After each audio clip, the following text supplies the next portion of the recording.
All right. Today I am joined by two special guests from a company called VetSnap. First is Yang Shi, who is the co-founder and CEO, and then also the sales director, Cecilia Baer. VetSnap provides a simple, secure, innovative solution that helps veterinary practices manage controlled substances. Yang and Cecilia, thank you so much for joining me. Look forward to this. Thank you for having us. Thank you for having us. Absolutely. Yang, I'm going to start with you. And I always enjoy podcasts when there's multiple guests because we get to bounce around and you get to kind of vibe off of each other. So I think there'll be a lot of good conversation to come. But we connected through a good friend of the show, Dr. Phil Zeltzman, got to connect at VMX, which was great. And the other fun thing is when you connect at these conferences and people are like, oh, who'd you meet or who you chat with? And I shared with a couple of people that we connected. I was like, yeah, got to have them on the podcast. Looking forward to it. And I want to allow you. So I read the heading or the quick first sentence off of LinkedIn of what VetSnap does, but in your own words, what would you describe that you guys do? Yeah. So we provide an intuitive and powerful controlled drug logging solution that works across a gamut of hospitals. It's meant for mobile practices that don't even have digital practice management software. They don't even have an electronic health record, a PIMS. And we also serve large hospitals with multiple specialties, but we're designed as a solution that allows the staff to think less about whether or not they're doing things correctly and just get the right records into place and get back to their lives of, personal lives and taking care of their patients. Absolutely. Cecilia, anything you want to add? That it has made technicians and also practice managers, I hear it all the time, how it has saved them on their time. Something that used to take them 2 to 3 hours takes them much less time, 20 to 30 minutes to do their weekly reconciliations. And so, of course, the happiness of saving that valuable time of the employees is very important. And again, I'm the one that's not in clinical practice. So why is there such a struggle when it comes to controlled drugs, and why is this, such a pain point for so many? Sorry, I don't know if you guys heard that. I forgot. You're fine. Okay. So I'll take that.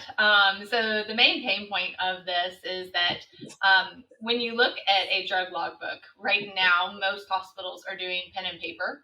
And so when they have their pen and paper, they have their books of different medications for every medication that are locked up, or trying to figure out what it is that is going to help them to make them DEA compliant. And so these drug logbooks, as they use medications, they're supposed to write down the details to each specific drug and the patient information, the client information, and the doctor's information. So with all the information that they constantly have to write on this book, it's often a common mistake for them to make where they have to do a line through a log because it's incorrect information, or a line through their log because they have to add more medication. So then they make an additional log. So it's a pain point because it takes so much time. Also with that, a lot of it is that they are having to reconcile, or a lot of people don't even reconcile. So they'll have multiple drug logs, and then at the end of the month, they look at it and see that this bottle's empty, and really their book says that they have 5 mLs left. And it's an oh crap moment. What do we do? So needing to make any mistake, fix any mistakes, make changes is made a lot easier using a digital log instead of the handwritten logs. And Cecilia, oh, sorry. I'd add that like another analogy is like, the DEA is just like another government agency we all love, which is the IRS. And we just think about it. People use QuickBooks and TurboTax or whatnot to kind of comply with all the record keeping and reconciliation and all the reporting that those platforms do for you to make your lives easier. So if you get audited, hopefully don't get audited, but if you get audited, you pass. It's the same thing here. Up until this point for the veterinary industry, like I think even right now, I think vast majority on paper. And you don't get taught how to do this in school. It's not like one of those like core areas of focus. Maybe it should be, but it's not. So why rely on trying to decipher super complicated like legal statutes versus you still need to go and do that research and be aware of how you need to be compliant, but from at least a logging perspective, use a software that guides not just yourself, but you're going to have staff come in and leave. Every one of them can follow the same process and therefore have a better chance of being compliant. So that to me is the analogy. It's like, don't do your taxes on your own. Don't do controlled drug logging on your own. Yeah, and the fact that it is the last day for taxes unless you've done an extension, and I know this will come out after that, but that's actually kind of wild to think about that. Great analogy. The other analogy is also the IRS says, hey, do your taxes, do them correctly, and tell us what you owe. But if you ask them what you owe, they say, I don't know, do it. But if you're wrong, we're going to get a penalty. So it's like kind of one of those like WTF moments, like this is the dumbest thing ever. Like if you know what we owe, then just tell us what we owe versus us needing to do that. But the DEA, like other government organizations, right, is going to have their kind of rules, their statutes, and the impacts of, is it called an infraction? This is where Isaiah still doesn't know. But when you think about like DA and let's say you don't have your logs in order, yeah, how common is that? What's the repercussions from there? You want to talk a little bit about that? So can I give a fun fact really quick since you're talking about the fines of the DEA? I love fun facts. Let's go. So the DEA increased their fines in 2023 to $15,876 per citation. And the EPA can fine you up to $37,500 per violation for disposing of your controlled substance, medical waste incorrectly, in addition to DEA fines. So it's significant if they were to get DEA audited, that they will have significant fines with them. But I will turn it over to Yang to answer your questions. But I always like fun facts to be able to throw in there for people to know the significant amount that it can cost them. It's hard to say. We work with really good advisors, at our company, and we partner with a lot of folks to try to understand what might be going on in the industry. But as you can probably guess, the DEA is not going to give you, just like the CHP is not going to give you a quota on what they're doing. So it's hard to say. I like analogy. So one is past performance is not an indication of future results. You hear about this in financial investments. Well, a lot of folks that we talk to would say, I've never been audited. So why should I prepare for this? I'm probably not going to be audited again. I would politely disagree. And we do hear, anecdotally, there is a perception within the DEA that veterinary hospitals are a very easy way to make quota. Even though there is no quota, it's a very easy way to get a win. I've also heard, and it's interesting, it's just something that I've heard, when agents get trained, when they first join the DEA, they'll compare and contrast between two different industries, compliance. They'll take them to CVS Walgreens, where everything is just like airtight. And it doesn't feel good to say the second part. I love the vet industry. If you know about me, like I'm in here because I love my dog. And that's how I got to this. Like it's been a decade of this because I love pets. So it's kind of hard for me to say this, but then they'll take them to like a vet hospital. Not because they are the paragon of everything that's right, but because it can get quite messy in a typical vet hospital. So we definitely, one of the things we do with our CE that we provide and all of the articles we do is we're trying to make people more aware. Hey, let's get better as an industry. And the other reason why we should is if you read, I kind of think about things like news coverage. I'm just reading more and more about the vet industry and controlled drugs in the New York Times and different journals.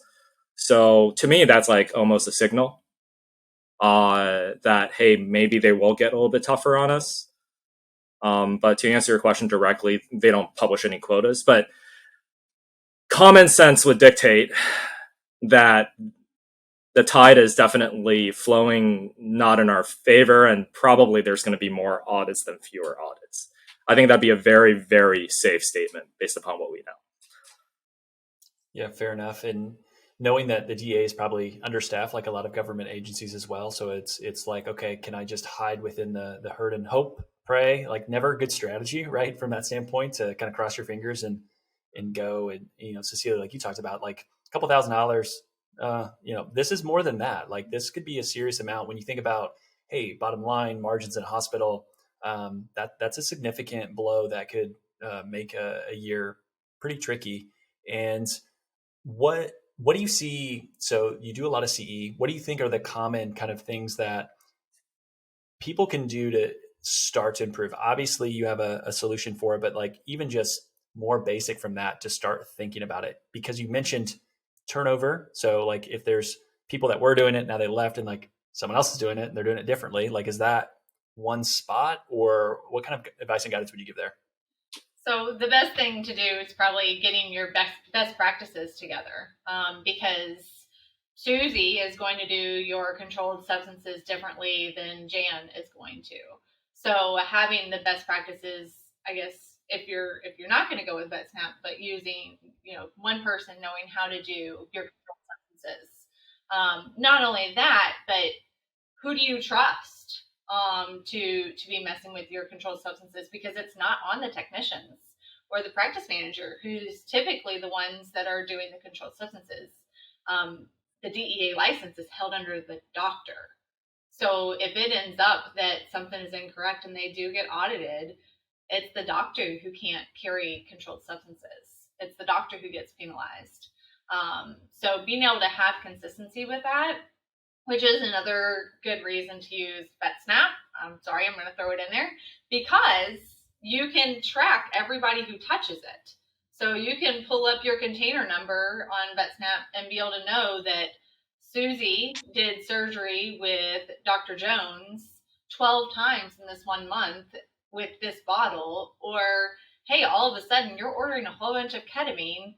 Why are we using this? What's going on? Are we doing more surgery, or what's happening? You can dig into that a lot easier with a digital drug log than what you can on your book. Because if you're doing it on your book, you're just looking at it and you see a bunch of numbers that may or may not be correct, may or may not even be actual clients. They may be diverting that medication.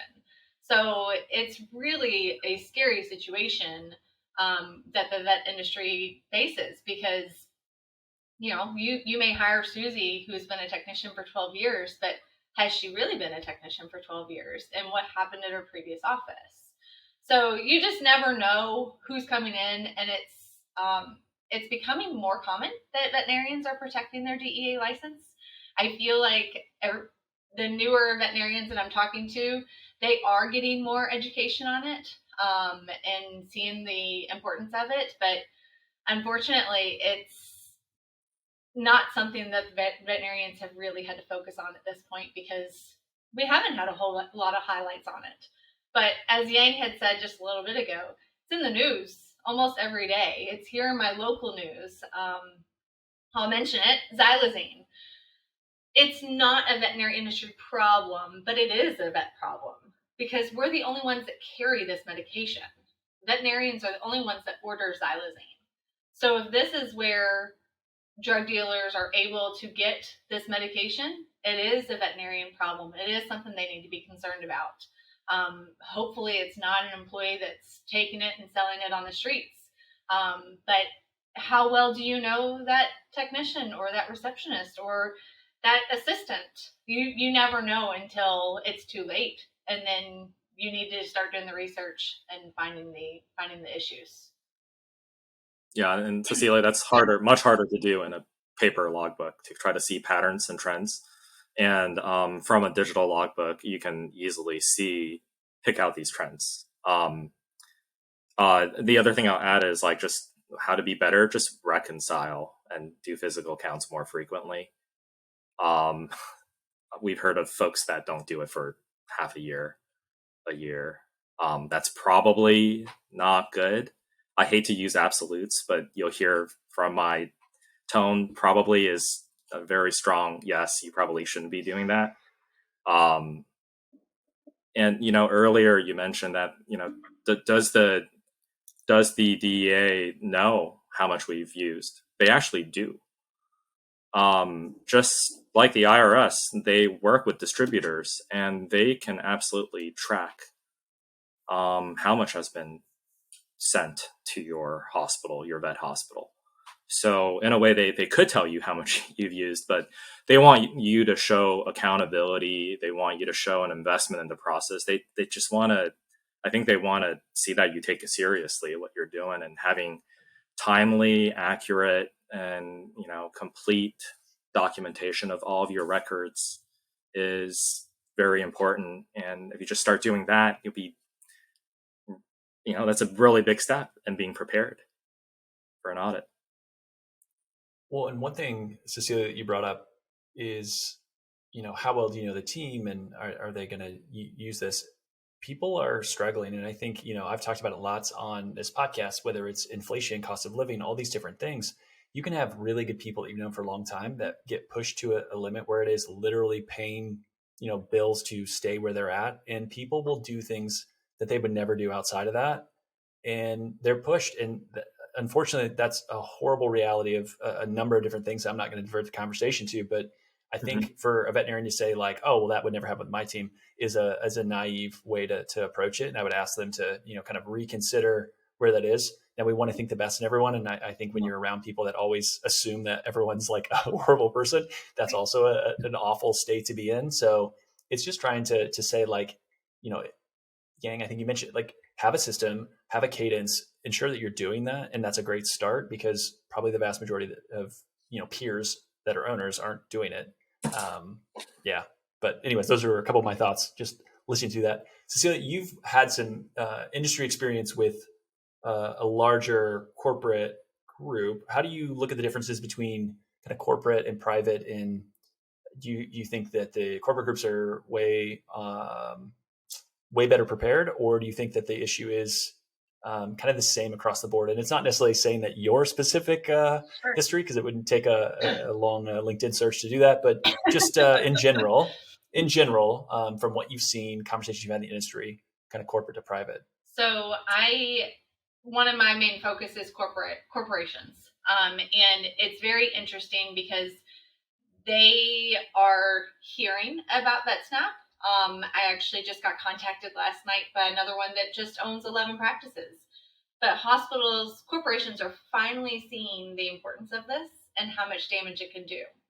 So I told you the fines earlier. If they catch one of those hospitals that they have 130 hospitals, they're going to target every single one of those corporate hospitals and do the same for every single one of them. And they'll quickly realize that it's very uncommon for someone to be DEA compliant with their drug logbooks. So I feel like the corporations are starting to realize that this is important, but they're also very behind. I think they're very similar to the independent hospitals because the independent hospitals also, just hope that they're the little guys and they're not going to get any attention on them.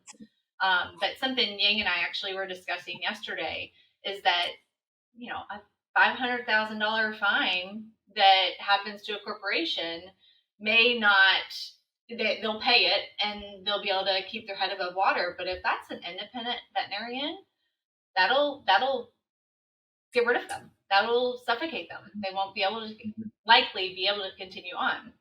So it's a very real problem of, corporation versus independent, but I feel like a lot of them are on the same level of needing help with their compliance. I worked at a veterinary hospital. I was a technician for 13 years. And, one of the first hospitals I worked at, we actually had it in a notebook, and that was it. And, looking at now learning so much about DEA compliance, there was, so many problems in multiple hospitals that I worked at. But it was not something that we focused on because it was not really an issue. But I'm also talking to clients now that, and learning far worse things that are happening at those that happened at the hospitals that I worked at. So it is a major problem, compliance in a drug logbook. So I feel like it is across the board the same with corporations and independents. But I am very happy to be seeing the corporations reaching out to me because they see that DEA compliance is very important. And I feel like that is a huge step, that they're actually starting to pay attention to DEA compliance with their drug logbooks. I feel like that's the first problem. The first problem to overcome is you can lead a horse to water, but you can't make them drink. So if we're leading them to the best option and best ways to make their hospitals compliant, that's as far as we can go, and we can help them go from there. What about, so let's get in a little bit on VetSnap itself today in the ability of it to be integrated with some of the other tools that, hospitals can run. Is it something that's kind of siloed and independent? You run it in this system. Is it integrated with some of the PIMs or other tools and technology that they're using? I know for any software company, integrations is like always the question that you get asked like over and over and over again. Mm-hmm. And take that however you want, but just kind of what's the thought process of today into the future, kind of where things are. Yeah, I can hit that. We're integrated with vast majority of practice management systems out there. You name it: Avamark, Impromed, Cornerstone, EasyVet, DaySmart. We have partnered integrations and direct integrations. And integrations is a big part of our early success because time savings is paramount for a lot of folks when they're making a decision around whether or not to migrate from a paper logbook to digital. And having the integration allows us to cut down. I think earlier on, Cecilia mentioned something like creating a log that normally, if you want to create a compliant log, and that's the key there, if you want to create a compliant log, it might take you several minutes to do one because you got to find a bunch of information from a lot of different sources. With our software, everything gets pulled up immediately, and you just need to put in the amount you use, and you're on your way. And then, the other part of integration that's extremely powerful for us is reconciliation. So we like to think, the hard part of finding that needle in the haystack is finding out where you made that mistake. Because if you think about control logging is an aggregated problem, meaning you could be perfect 49 out of 50 entries. But if you miss one, boy, now you got to go find where in those 50 entries that one is. You can make the argument if you made a few more, at least you'd find some of them sooner. But if you just made one mistake, you got to go find why didn't your balance matter? Why didn't your balance match? So we help them highlight, hey, you should look here because your records in your practice management system and the logs you created when you use it don't match, or you forgot to log. That's another big one. So integration is extremely important in our product. Now, with that said, we also serve hospitals that we don't integrate with because as we continue to develop new features, extremely powerful features, like something that DEA affectionately calls the day-by-day audit report. When they come to your hospital, they're going to ask for this thing that basically you need to generate a day-by-day paper trail of what was used, what was in your hospital, what was used, what was purchased, what was wasted, day over day. And on the paper log, that's an extremely manual thing to do. Even for an unintegrated solution for those hospitals, we generate that same outcome, right? So it's a lot faster and it's a lot easier to support your internal audits because you want to practice before you actually get audited and to actually respond to an audit. So we definitely care about integration, and we're constantly working on new integrations, and we're integrated with a vast majority. I say probably about like 90% of the market we're integrated with. And there's smaller practice management systems coming online all the time, and we look at them, and based upon what Cecilia's team tells us about who we're encountering that we're not integrated with, we'll prioritize and integrate. That's how we do it. You got to listen to the marketplace. Like if you're continuing to get told like, hey, integrate here, it's like, well, okay, I need to be told a couple times, but eventually that's where we're going to go. Makes total sense. If you can improve the health of an animal, you do it, right? Of course. That's what makes veterinarians special. You're mission driven. My friends at LifeLearn are the exact same way. For over 25 years, they've been partnering with you and your peers, providing affordable, customizable, online software solutions. These solutions save time, increase efficiency, and assist in managing all aspects of operations. Why? They want to help you improve your partnership with pet owners to improve pet health. LifeLearn has award-winning digital media solutions and are leading the pack as they've prioritized having extensive veterinary knowledge throughout their teams. That difference is seen, it's heard, and it's read by thousands of people across the country. Relax, grow, and thrive with LifeLearn. Click the link in the show notes for an exclusive offer to see how LifeLearn can allow you to get back to what you do best. Cecilia, what's your, you think about like favorite feature or something that's unique? I know Yang talked about a feature and I was like, ooh, I'm going to ask you that and see what feature you like. So to put you on the spot. So my all-time favorite is the signatures. I know that I already mentioned it once, but on VetSnap, you can search everything that a specific person is doing. So every single person within VetSnap has their own name and secret PIN number. And so anytime that they do anything within VetSnap, you can know what they did and where they did it and what changes were made. I think that's really important so that you can follow a trail. You can know that, hey, Susie was helping with Fluffy, and she's the one that did, I keep saying all the she's, which there are a lot of he's that are veterinarians, technicians, whatever. But I keep saying she. I'm very, very sorry. But you can actually follow who it is that is doing the treatments, who's doing the surgeries. So that's another way that you can follow up and say, hey, Fluffy ended up with a reaction to surgery, and they can go directly to the technician. So that I feel like is a real way that you can also check on that patient. Because you don't always know who the technician was on that surgery or that treatment. So I would say the signatures is probably my favorite that I highlight whenever I'm talking. But my second favorite is how hard that VetSnap has worked on the support tab. The support tab, they have how-to videos. We have detailed explanations on everything you can use within VetSnap. And I am a person that geeks out on, well, I'm curious about this. I, will never use it, at this moment, but I want to see how to do it so that if I'm asked when I'm on a call with a corporation or independent veterinarian, I'm able to talk them through it because I'm excited about it. And I feel like the more we know, the more we're excited about it, and the more our clients can also see how excited we are about what we can offer.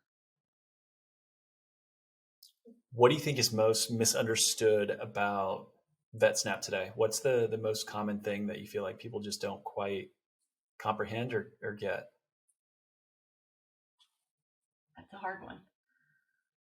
Well, it's actually a good thing if everyone gets it, right? So yeah. I can maybe I'll take a stab at it. Go for it. If it's all right.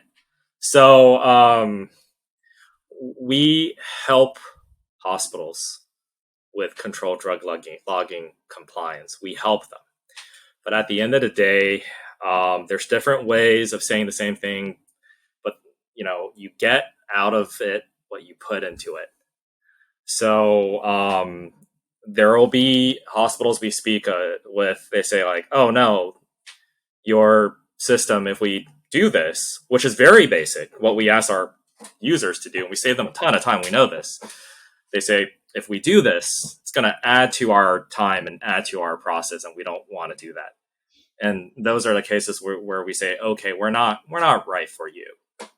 And that's important to know. It's very important to know when we're not right for a hospital, because in those cases, they're probably not compliant to begin with, and they don't want to spend the time to do it. And if they don't want to spend the time to do it, we're not an all-knowing, powerful, automated person that'll do all of your compliance for you. First of all, it's not legal. We're not working for the hospital. We're not in the hospital. So our software has its limits. It's meant to be very, very smart and help you with compliance, but please invest the time into being compliant. I'd say that's probably one of the misconceptions that I see is people think that we'll do everything for them. I'm like, whoa, no. It's not the case. We're a very good tool, but we're a tool. Yeah, you mean if I pay for it, then don't do any work and it doesn't get done, it's my fault, not yours? Like, that seems strange, right? Like, come on. Yeah. I don't want to do any of the work. Yeah, I can see that. I mean, until Chat GPT runs everything and just, it's this Neuralink where we just think it gets done. Yeah, you're probably still gonna have to do a little bit of work, right? Yeah, and then you have to wait for the regulatory bodies to approve of a robot doing controlled drug logging compliance for you. Yeah, I am not betting on that for a while. you gotta crush our dreams, Yang. Come on, we were thinking of a much better way to get this all done without having to actually do it. I mean, we're cutting out steps 2 through 6 by having VetSnap. So at least they can do step 1 and step 7, 8, 9 to finalize everything. So, but yes, that is, I would second what Yang said, because I do feel like that is a constant. What do you mean? It doesn't just automatically put it in my logbook? No. You have to have some skin in the game. If you don't have any skin in the game, then you will fail an audit if it comes time. Yep. Also, it's not compliant. We just can't. A lot of times we say is like, it's not legal if you want us to automatically do something. Certain things, it's obtuse because it's designed to be obtuse, and we're trying to do the best we can to cut out as much friction as possible from these steps. But there's certain things where we know if we do it, we're not compliant, and we wouldn't want to do that. Mm-hmm. So. That makes total sense. What haven't I asked about that you feel like practice managers, veterinarians listening would need to know? Is there anything that we haven't touched on that you're like, this is important? Well, for me, maybe conceptually, I think earlier you mentioned, corporations versus independent hospitals. And I think one time you used the word to insure. And I think you used it as ENSURE. And it reminded me there is also insure. And the reason why I bring that up is, corporations, like sometimes when we talk to them, one way to try to explain why financially this makes sense. And absolutely it makes sense for independent hospitals as well. In fact, it makes more sense because if they get penalized, who knows if they can actually pay it, is that insure, not insure, but insure. If you think about it, you're running a business, you can buy all kinds of business interruption insurance. You can buy all kinds of catastrophic insurance. We speak with folks, and the one thing we don't think that you can buy is DEA, failure to comply with DEA insurance. So think about us. And I know it's so easy to say, like, a paper notebook that you pay like $2 at the local Rite Aid can do what we do. So why should I spend money? Why should I invest in this?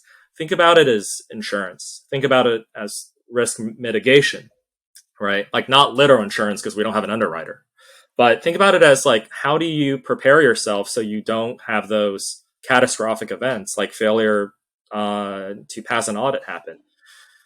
That's what we do. We provide you with an approachable, manageable solution to provide some way to avoid the business ending scenarios that might happen. Because I don't think you can buy insurance that pays out when you don't comply with DEA regulations. So, not that I'm aware of. Not that, yeah. So for the smaller mom and pops and the the small groups and the corporations out there, same thing. It's like, think about everything you're doing, and not just us. Think about your investment and your compliance processes. Think about reaching out to advisors, to consultants, to try to understand how to better comply. Think about all that. Like, an ounce of prevention's worth a pound of cure. Like, just think about all is like, what are you doing ahead of time to not get sick, to not get shut down? It's really worth the investment. Again, just read the news. If you just read it, you can read between the lines. They're focusing on our industry a lot more than before, and I've been here for many years, and it just feels that way. Yang, do you want to discuss our new features that we're going to be releasing? Yeah, sure. Get an alpha scoop here on new features. I love it.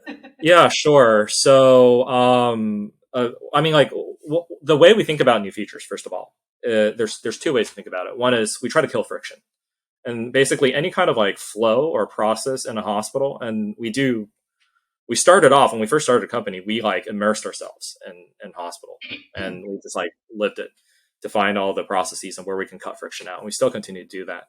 And the other way we do it is we look at all of our ticketing trends, and we try to kill friction little bits at a time, almost like polishing our product, where we get a lot of questions. We'll polish out those questions with like new feature releases. And then the big ones, things that people ask for. So, like two big ones. One is, we're talking about trying to use software to help you catch mistakes. We're working, and no guarantee on timing yet, but certainly not years from now, but more like quarters from now, we're working on operational and diversion reporting so that the operators at a hospital can get a better sense of, hey, it's not to point out for sure you have a mistake. It's more to give you almost like you consider it a risk factor or a way to look at patterns. You see something change, it's a lot more important. Why did it change? So we're designing reporting that helps our hospitals pick up when something changes. I'd say like that's pretty important from a risk mitigation standpoint. The other thing we're doing is we're pushing into reporting compliance with the state. So in certain states in the U.S., if you are prescribing for take-home medication controlled, my pup just had dental and she needed some medication, and we're in California. So when they gave it to us, they needed to report to Cures, the California, basically prescription monitoring program. We're working on a solution that would allow hospitals, which I think historically they've gotten frustrated with all the reporting they have to do to comply with prescribing medication inside their hospitals. So they've just decided to stop. So you think about it from like a revenue standpoint, right? Like, how can I help bring a little bit more money, lose less to online pharmas, to another source? They stopped prescribing within the hospital because they had to do a bunch of reporting in many of these states. And it's not very accessible right now for people to automate and support that process. But we are working on a way to do that. Can't share too much more other than that, but it's coming in a few months, and we're going to slowly roll it out first in a couple of states to make sure it works well, and then we're going to give it to everybody. And we hope that it helps bring more business back into the hospital, and two, better care.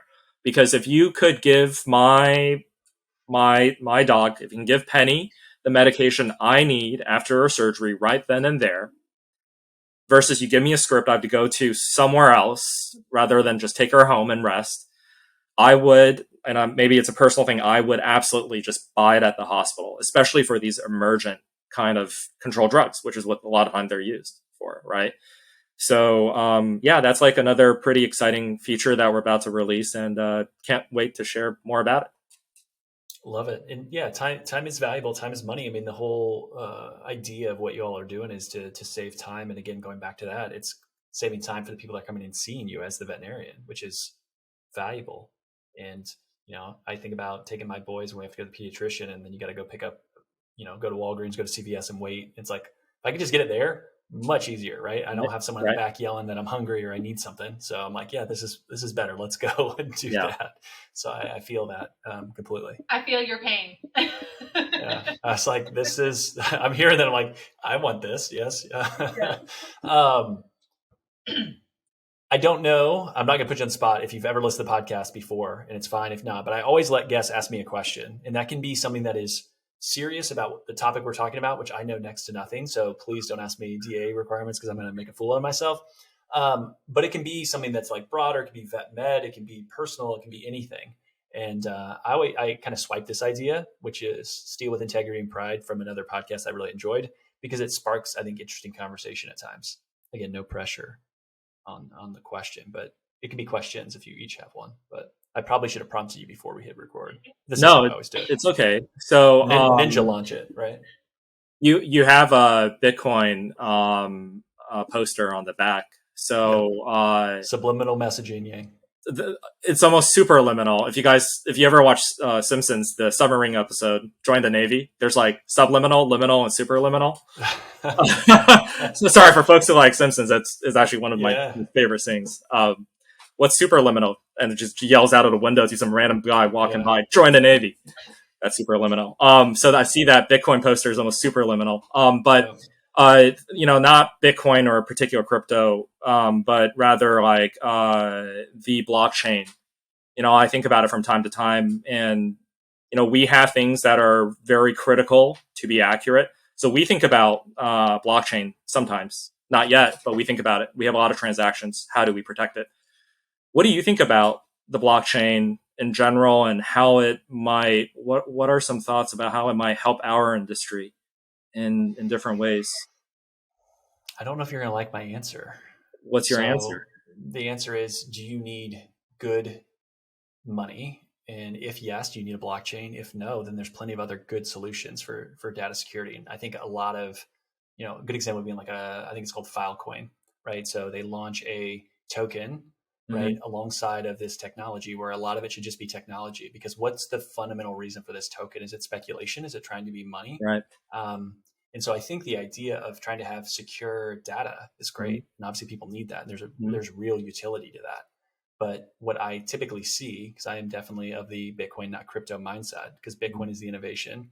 The world needs better money, going back to what we talked about with wages and inflation and all other stuff. We can really take a divergence here. But people know that I love that list of the show. Like, no, I talk about it a lot. So they're going to be like, oh gosh, shut the hell up. But I'll continue. I would say it's not like there's not going to be a VetSnap token, right? Like to me, right? Like you want the technology itself, but blockchains typically are pretty slow. They're not the best at doing certain things, but what they are really good is at keeping order and keeping things consistent. And like that's really attractive from the standpoint of money. I don't need my money to be exciting. I want it to be pretty boring. And I also don't want to have to trust a counterparty. I don't have to trust that the bank has my money. And we all know that banks don't have the money. Banks are insolvent, and they have been, and they always will be under a fractional reserve system. And to me, what I would say is take the technology, build cool stuff, but I don't know if it's necessarily like it needs to be on the blockchain from that standpoint. What do you think about the Ethereum blockchain versus? I think Ethereum is captured. The way that Ethereum was started is that 70% of it was pre-mined. So you can look at Joe Lubin, you can look at Vitalik, and there's a lot of insiders. If you have a foundation, to me, that's not anything that's decentralized. And if you have a proof of stake network, which means I own more. So Yang, if I own 1,000 ETH and you own 1, I get more say, which is exactly the current system as today. That doesn't make a lick of sense, because now I can just dictate to you how things operate and how they work, because I have more money than you do. Where if you own 1 Bitcoin and I own 1,000, your say, my say doesn't matter. Doesn't give a damn what my opinion is. It just works. So Ethereum is captured. Ethereum is eventually going to be something that I don't know. Like, it's still trying to figure out what it is. It was going to be ultrasound money. It was going to be, a new way to raise venture capital. It was, the narrative always changes. But I think if you measure Bitcoin to Ethereum over time, instead of US dollars, Ethereum continues to bleed out and has not hit an all-time high versus the 2017, 2018. The idea, and it's sometimes crude, but the Bitcoiner maxi, which I don't necessarily love that term, which was done by Vitalik as kind of a jest and as a negative, but the have fun staying poor. It's like, if you want to own Ethereum or Bitcoin, ultimately with Ethereum, you'll have less wealth in the future. So if that's important to you, then I would rather own the thing that's money.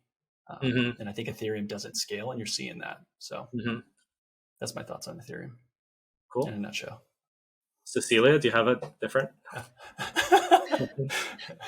You all are on a whole different level than I am. With yeah, we went vet med to. Could you see that on my Ethereum. face? Could you read it? No, it's relevant, by the way, because the reason why I asked that is, like, if you think about data ownership in our industry, and like, how do you? No, I don't think about it as making money. By the way, I think about it more so as like, how do you? Because I feel like it's a way to compartmentalize and either prove ownership or be able to have transparency, and I feel like that's kind of nice. I am not a crypto expert by any means. I'm more because you had that poster behind your back. So yeah. And you can like Ethereum, and we can still be friends. So it's not necessarily negative, right? Like I'm not one that's like, you own Ethereum, you're a terrible person. It's like, that's fine, that's your choice. Like, you do what you want to do, right? It's not for me to judge. Oh no! The only reason I bring up Ethereum is, like, I think about it as more like the Ethereum blockchain is a little bit, well, from what I know, a bit faster than the Bitcoin blockchain. Yep. Although Bitcoin has like isn't there like a Lightning protocol which is on top of this, so it's a little bit faster. It's a lot faster. So, anyways, that was the only reason I was like thinking about speed and utility versus just like as a hold of money. Well, think about like records of your pet and having ownership of that versus having to call in and make things happen. So I think that's an interesting conversation to like, well, how do you solve that to where it is my pet? I should have ownership of the records. It shouldn't be the veterinarian that owns it, right? Because it is my pet. So like, how can you do that? And how do you create something that allows it to be portable and easily access those records when I want and send them to wherever I want to from that standpoint? Because I think that's interesting. Well, that's interesting because it's, exactly. Then I feel like that might be a data situation of it, and I may be completely off of what y'all are talking about, but I heard a few keywords where I might be able to chime in. Yeah, chime in. This is good, right? Data. We're learning in real time. I feel like data is huge. Data privacy. I mean, I feel like that is a huge conversation. Every time I talk with a independent or corporate hospital, they want to know how safe their data is. And so I know that Yang and Stephen have both worked very hard to make sure that we have our data there and it's protected. But if we start getting into the client is able to have all that data, well, who else has all that data? And then it becomes a whole issue for, I mean, I feel like the older generation, probably myself, would be worried about who has access to that. So great. You sent me home with gabapentin because my Rottweiler hurt his leg. Well, now who knows that I have gabapentin? Because I also don't want people knowing my secret information and potentially steal my medication that I need for my dog. I know that probably went very dark, but it's a fear because, I mean, I don't know if you all have heard in the news in Kentucky, we're having a bunch of issues. And this probably should be cut. Probably, I don't know if you really want this. No, keep going. No, this is good. In Kentucky, I mean, I am driving. I don't even take my kids with me shopping anymore because I'll be driving. I'll stop at a light, and there are people that are getting out with guns, jacking your car, and you have to. I mean, they're pulling you out of your car right then and there. So I know this is a data thing, but if they have access to what I have, how do I know that they're not going to be searching my car for this information, for these items? It's just not as say. I feel like this is going down a whole rabbit hole, but this is why I asked the question because it gets into all kinds of different areas. Safety is a huge thing, and if it's a physical thing, right? If you have the medication with you, there's not a whole lot you can do, right? And from a safety perspective of different things, I mean, Yang's in California. I've never been to San Francisco. I have zero desire to go to San Francisco because it looks like a hellhole right now. It's a hellscape. I mean, it's terrible. But there's lots of places around the country that are having issues of challenges with just safety for people, right? The old CFO of Square? I mean, super, super well-to-do guy got stabbed to death in San Francisco not that long ago. Like, that stuff happens, and it isn't great to think about that. And you have to take and think about, security and privacy and all that other stuff. But I think back to the data perspective and thinking about it from there, I mean, cryptography works great. You have a public key so you can share, but then a private key is what unlocks it. And I think there is some interesting thoughts and ideas around just cryptography in general, for, call it pet medical records. Yeah. And there are more things that can be done. And Cecilia, you called yourself from the older generation. It makes me want to laugh because, like, for those that aren't watching on YouTube or somewhere else, I would not use that definition at all for you. So, like, if that's older, then there's going to be some people that are going to be offended, right? So, like, don't. So many of these things, like, we can learn and we can adapt and grow. And I think if you just show people, hey, this is the way that this operates, this is why it's better for you, and there's an incentive there, people will learn. My wife's grandfather, before he passed, like, had the new,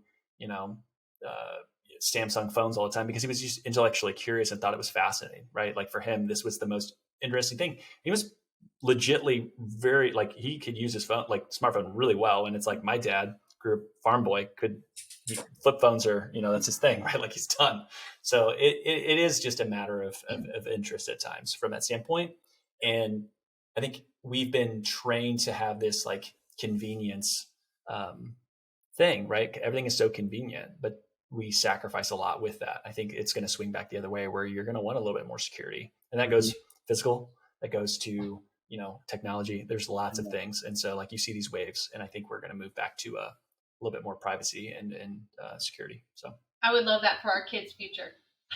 Yeah, same. Yeah, we're pretty careful. Like, like, the way kind of, like, you can see that with us as a company is a lot of startups will try to have a bunch of, like, logos all over their websites to try to let people know a bunch of corporations are using us and this and that, and they're asking for. We try very hard.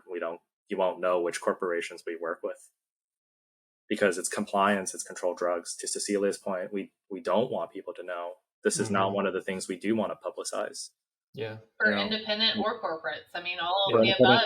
People we try very hard not to. We try to anonymize. And this isn't like a plug for us. We're just thinking, like, back to kind of privacy. Like from very early on, we were very mindful that we were getting into the field of controlled drugs. And I always remind folks at our company is like, hey, just remember what we're dealing with isn't Band-Aids. What we're dealing with is stuff that goes for 20, 30 times their restock value on the streets, and things that people get sick or die with. So I totally think that we, especially in our industry, benefiting from a little bit more privacy is good. Although, the one person that knows where all your drugs are is the DEA. Yep. From your logs and from all the records, and the state might know, depending on the state. Man, that is tracked. Like, it's surprising what you learn getting into this. They try very hard to track it. Well, they track it even better on the human side. That even includes, the distributors have a huge play in that, because that's how, if they see that you're increasing your amount of ketamine that you're buying, they're going to turn you right over to the DEA. And then you'll get audited right then and there. So they don't want to get in trouble. The distributors don't get in trouble. So yeah, naturally so. For them, it's not worth the risk from that standpoint. Makes total sense. The reason why I do that, like, I'm going to just ask random questions, is for this, right? Like, it makes people stay around to the end because sometimes the conversations are wide ranging, like ours, right? You bring up one thing like, hey, this Bitcoin thing, the Simpsons, then we go off into, safety and all kinds of things, right? It's great. So, did you have a question? I want to give you the ability if you had a question, or I know we chatted through a ton of different stuff there. No, I think I was able to find a few spots to in there about safety and data getting out. So. Well, to let you kind of close things here. So, with your role from being a sales director, where do people connect with VetSnap? Where do you want them to head to? What would you want to plug for what you all do to close? So we have a area on our website, which is vetsnap.com, to jump on there and request a demo. And it's either with my sales team or myself that they will be meeting and discussing how VetSnap can work in their hospital. So it's really a forum to discuss what they currently are doing, versus how we can jump in there and help them. So we educate, we try to give them the best overview of what VetSnap can do to give them the confidence that it is the right choice to move forward with VetSnap. So again, if they go to our website, vetsnap.com, and click request a demo, it's a 30-minute chat, and then we can go from there and either get them signed up or at least they'll be able to know a little bit more information of the importance of DEA compliance. Yep. And I know you guys do a great job at CE and some other things from just education. So I'll plug that as well. And we'll have links in the show notes to all that stuff. So for those folks, check it out. Thank you both for spending the time and educating us all and me as well on all this. So thank you. Thank you for having us. I appreciate it. Yeah, thank you. It's been a pleasure. Recruiting team members in your veterinary practice has never been this hard. You can either bury your head in the sand and hope it goes away or adapt. Enter Guardian Vets. By leveraging best-in-class technology, you can empower your staff and reduce their workload.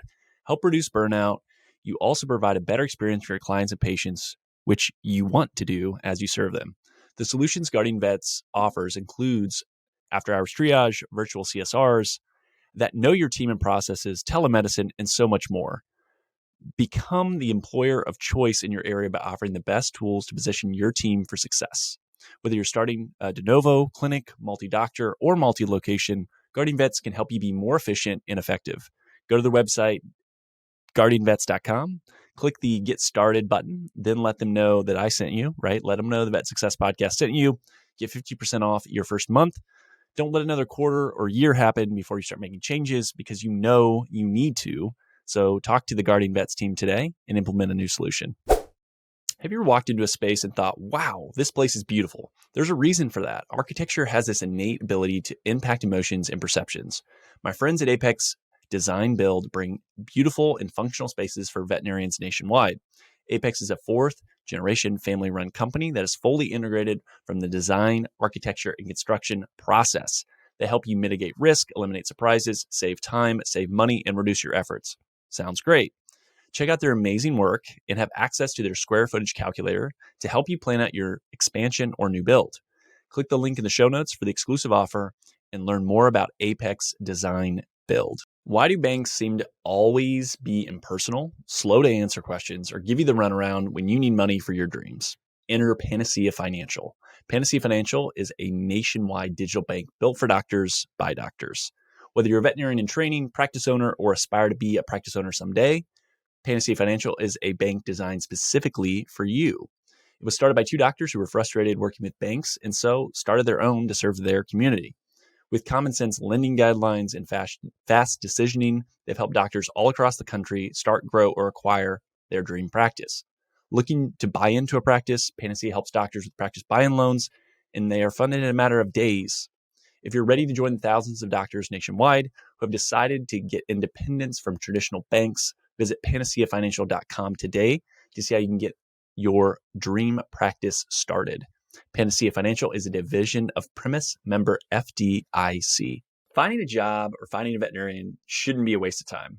Enter an Offer First. Paul Diaz and team have created something really special with Offer First.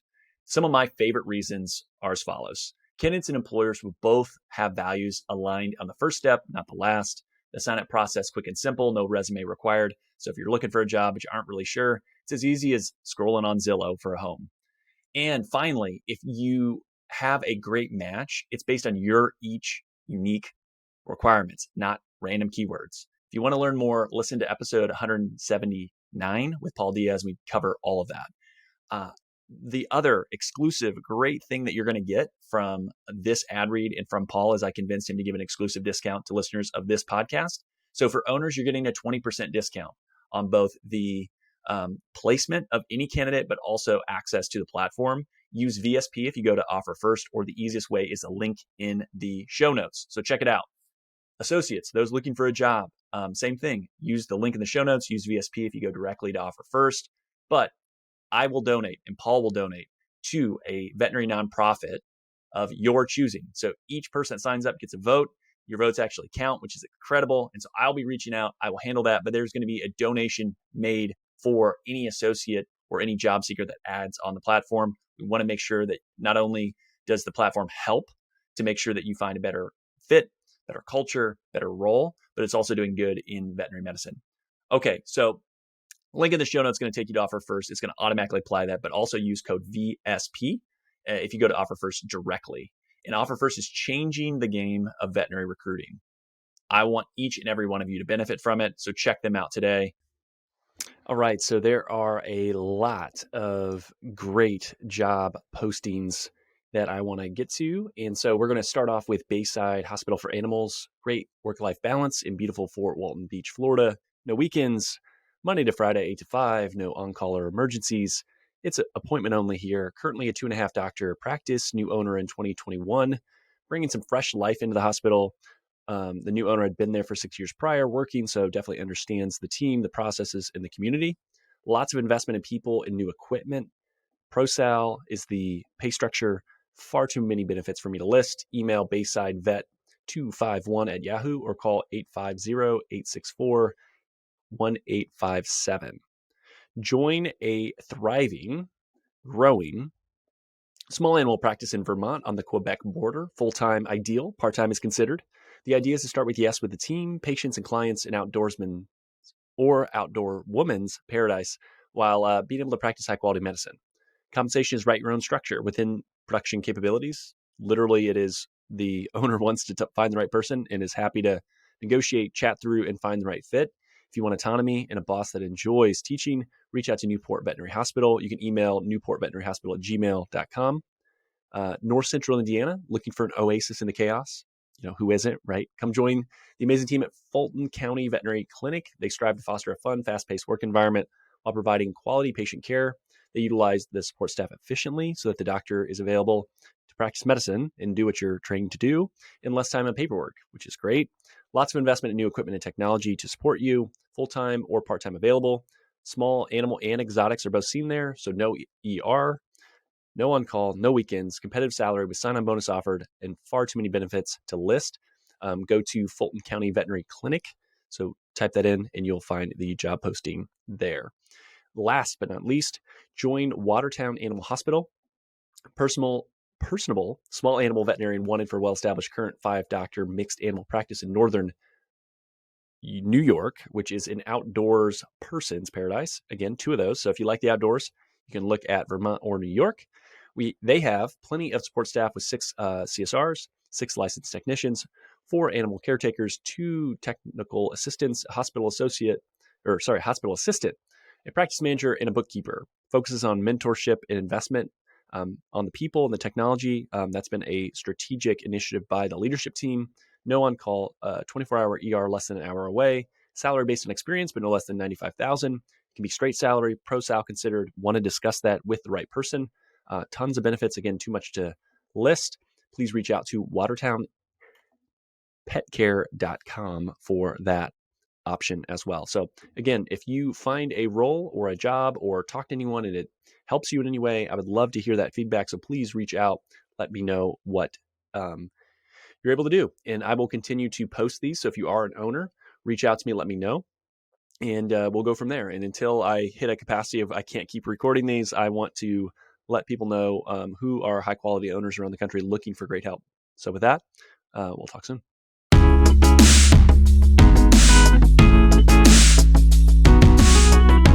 Thanks for listening to today's show. The comments made on today's show should not be taken as investment, tax, or legal advice. All comments are for educational purposes only. You should talk to your professional team before implementing anything. If you want or need financial advice, my day job and not podcasting is helping veterinarians grow their net worth. Our team is taking new clients and we are ready to talk to you at any stage of life. Come as you are. I always say bring the mess, right? Like if things are unorganized, that's okay. There's no prerequisites to become a client. Isaiah Douglas is a partner at Vincier Wealth Management. Isaiah is a registered investment advisor, registered with the SEC. The biggest compliment you can give me in the podcast is to share it with a friend. Reviews help the show get found, and Apple Podcast is the platform that is predominantly used for people listening to the show. If you have 3 minutes, love the show, head over to Apple Podcasts, give us an honest rating and review. It helps more people find the show. Also, the new YouTube channel is up, and I'd love to have you subscribe. Vainly, I want 100 subscribers at least. Lots more, obviously, right? But I get a vanity URL if we get to 100. That would be great. It makes it easier to find the YouTube channel as well. For all of today's links, information, head over to the veterinariansuccesspodcast.com. There you can subscribe to your favorite podcasting platform. It'll be a link to that YouTube channel I just talked about. You won't miss any other episodes, whether you list on Spotify, whether you have some other ancillary podcast platform. Please like, subscribe, all that stuff. It certainly does help. I appreciate it. Finally, if you want more information, insights, want your voice to be heard, want to share ideas for content, say, hey, Isaiah, I want you to have this guest. I want you to talk about this topic. Go over to the Facebook group. So you can search for the Veterinarian Success Podcast on Facebook or head over to veterinariansuccesspodcast.com, scroll to the bottom about your host, click on the Facebook icon, and that'll get you in the group. But thank you so much for listening. It means a lot to me to be able to see the podcast grow and continue to impact people. So with that, until next time, we'll chat soon.